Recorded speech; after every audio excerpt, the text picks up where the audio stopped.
This part of the course, I want to show you how to make an introduction page for the book you're writing. Now, before you start making an introduction page, I want to show you something that I do not want you to do. I do not want you to put this design on the actual content of your book. Yes, you can use this design on the first page, second page, and the table of content. Where the table of content is, you can use this design. What I mean by design is this this frame, this border.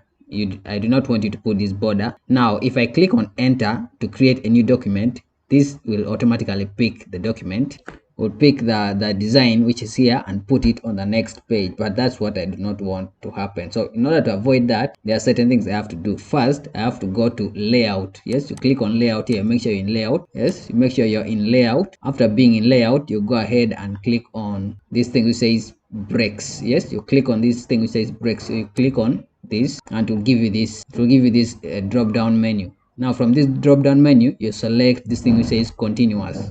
So you select this thing which says continuous, so you click on it. After clicking on it, you can see that it has brought a blank page. It removed this, so it brought for me a blank page. Now from here, all I have to do is go to margins, click on margins, go to custom. Yes, after going to custom, I click on layout. After layout, I click on borders. After this, I select here the part which says whole document. I just select this section. Yes, you click on this section and you click on OK. Yes, and then before you even start writing, you must click that. And if it doesn't bring this here, then you click on enter from here and it will bring for you a blank page like this one. To remove the borders will no longer be there. I hope you have understood this. I don't want you to use the borders here. Now, only use the borders for page 1, page 2, and the table of content. Now, the next thing we have to do is do the introduction of this book. So, go ahead and write introduction of the book. So, you write introduction. So, after writing introduction, I go ahead and highlight it and make it bold. So, I click on home and come and use this. Make it bold. So as I told you before, I'm going to give you this.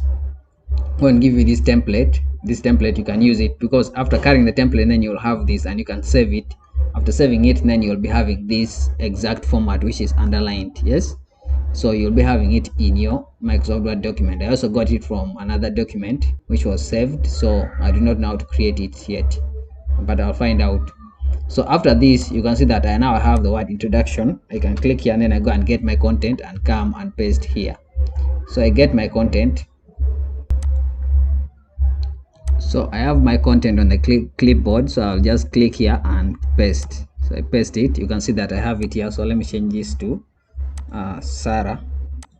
So I add this name and make it Sarah. Yes, I make this name Sarah.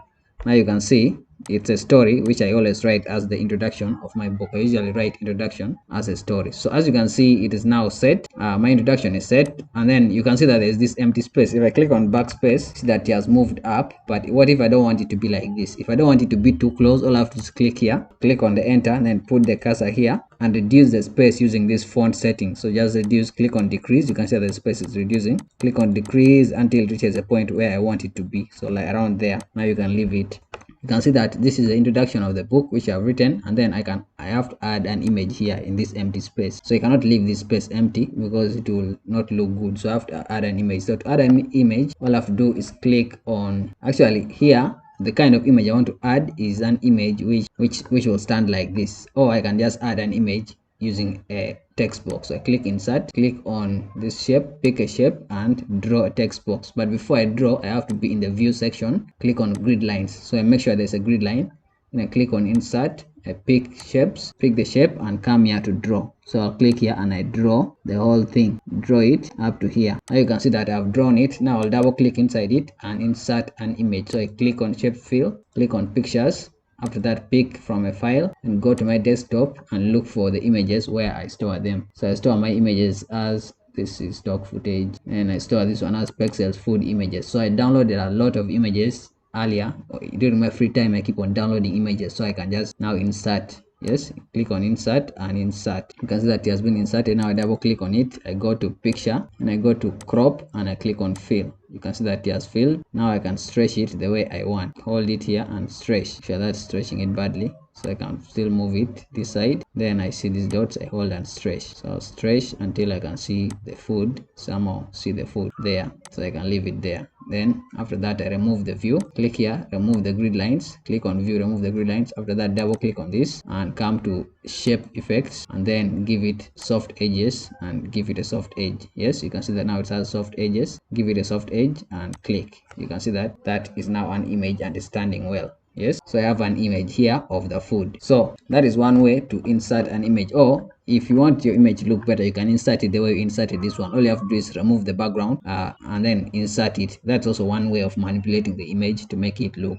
different. So as I've inserted this, now I can go to the next part, which is this is the introduction. Now in the next part, I'm going to be showing you how to do the chapter. So this is just for the introduction of the book. So this is the designing of the introduction.